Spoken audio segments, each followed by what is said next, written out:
La bien-aimée dit ceci: je dors, mais mon cœur veille.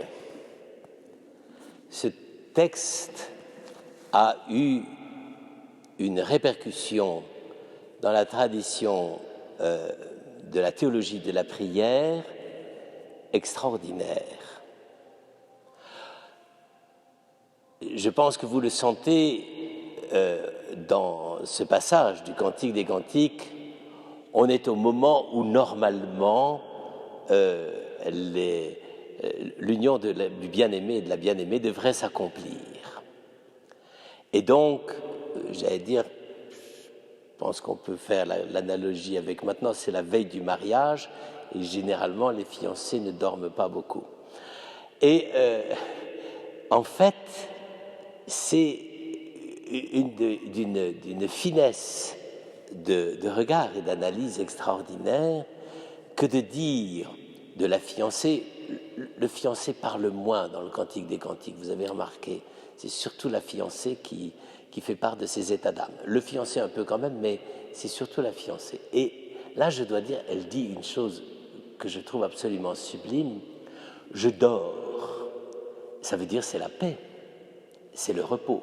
Elle sait qu'elle a conquis le bien-aimé. Donc, j'allais dire, elle a gagné le gros lot, quoi.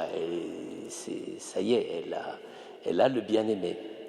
Mais en même temps, cette satisfaction, entre guillemets, d'avoir conquis le cœur de son amant, n'empêche qu'il faut que le cœur veille. Alors ça peut paraître paradoxal, puisque le sommeil, c'est ou le sommeil ou la veille. Eh bien précisément dans la relation que nous décrit entre les deux partenaires, le Cantique des Cantiques, c'est le paradoxe de la coexistence des deux états. Dormir, avoir la paix, mais le cœur qui veille. Alors vous me direz peut-être que la jeune fille a le cœur qui veille parce que précisément l'union nuptiale n'a pas encore eu lieu, et c'est d'abord ça possible. Mais c'est surtout que c'est la quasi-contradiction. C'est-à-dire que le fait d'avoir la paix et l'assurance qu'elle est aimée, eh bien ça n'empêche qu'elle doit garder le cœur en veille. Et c'est tellement le cœur en veille que, d'ailleurs, elle sent que l'amour du bien-aimé est à deux pas, puisque tout à coup, elle entend frapper à la porte. Et que, bon, elle dit, je ne peux pas aller t'ouvrir comme ça la porte parce que je ne suis pas tout à fait en tenue.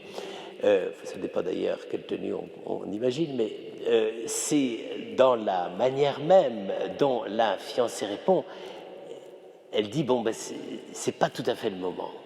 C'est pas tout à fait le moment. Et donc, elle est là à la fois recevant, vous savez, comme des fois quand on fait des rêves la nuit et qu'on interprète des bruits, n'est-ce pas, tout d'un coup, il y a le camion poubelle qui passe et vous rêvez que vous êtes écrasé dans la rue, n'est-ce pas? Eh bien là, c'est quelque chose de cet ordre-là, c'est-à-dire, elle entend frapper à la porte. Et c'est ce thème-là qui devra être au cœur de l'Apocalypse. Voici que je me tiens à la porte et que je frappe. Et donc, la bien-aimée vit cet état à la fois extraordinaire de paix, de repos. Elle est sur sa couche et bon, elle attend le mariage, n'est-ce pas?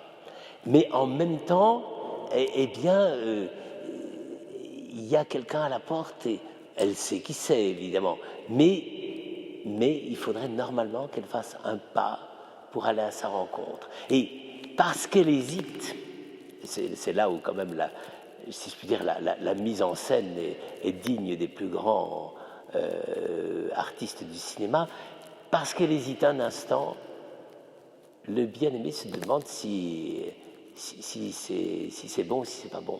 Et donc il fuit. Et donc on est là exactement, et ça a beaucoup inspiré notamment Grégoire de Nice, on est là dans cette situation où elle est en contradiction avec elle-même, je dors mais mon cœur veille, et en même temps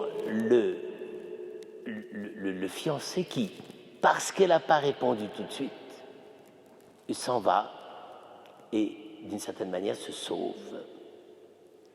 Évidemment, c'est, j'allais dire, du point de vue de la gestion amoureuse, c'est le plus paradoxal que l'on puisse imaginer. Et pourtant, précisément, c'est Grégoire de Nice qui a trouvé ça. C'est que dans le moment même où il y a l'hésitation de la fiancée pour accueillir le fiancé profite de ce moment-là pour lui dire que de toute façon, à la fiancée, tu ne pourras jamais me posséder sur le mode que tu peux imaginer. Tu ne pourras pas exactement me posséder sur le mode de la séduction. C'est toi, en réalité, qui, dans ton désir, sera sans cesse projeté en dehors de toi-même. Et ça, il faut avouer que c'est... je ne sais pas s'il y a beaucoup de grands écrivains qui aient écrit sur le désir amoureux avec cette intuition-là, n'est-ce pas? C'est-à-dire qu'elle est à la fois déchirée en elle-même, elle dort, elle veille, et puis c'est ça, cette espèce de flottement qui crée en elle une hésitation, et en fait, le bien-aimé lui échappe. Alors, Saint Grégoire de Nice, il avait été marié, Saint Grégoire de Nice. Il était évêque, mais il avait été marié. Et oui, ça existait à l'époque. Ils étaient généralement très très bons, les évêques mariés. Plus commodes que les non-mariés. Mais donc, Grégoire de Nice dit, voilà, c'est le secret de l'amour. C'est qu'au moment même où on est à la fois dans la paix de se savoir aimer et dans le souci d'être en train de veiller en attendant, eh bien Dieu vient, comme le bien-aimé, frappe à la porte. Et l'instant même qu'il faut pour y répondre, il est déjà plus loin, beaucoup plus loin. Et vous savez, ça c'est une analyse du désir, pas simplement amoureux, mais du désir tout simplement. C'est que le désir, c'est la contradiction entre ce qu'on rêve de posséder et qu'on n'a pas. Et dans le simple distance, la simple hésitation pour y aller, l'objet du désir nous échappe. Et on est déjà plus loin. Et on est invité à aller au-delà de nous-mêmes. Et c'est ça la fameuse formule, c'est de là que ça vient, la fameuse formule de Grégoire de Nice, qui dit que même au ciel, nous irons. Il dit, ça c'est la structure du désir humain. Nous serons toujours dans le problème du désir. Mais il dit, même après. Parce que tout le monde disait, c'est la solution classique, la théologie classique, n'est-ce pas? C'est quand on arrive là-haut, j'allais dire, on est figé comme des glaçons et on restera éternellement les mêmes mais sans plus bouger. Ça, c'était la vision classique des choses, plutôt inspirée de Platon d'ailleurs. Mais là, tout à coup, Grégoire de Nice dit non. Quand on sera près de Dieu, eh bien, nous avons commencé à nous approcher sur la terre. Et quand on sera là-haut, ce sera sans arrêt des commencements.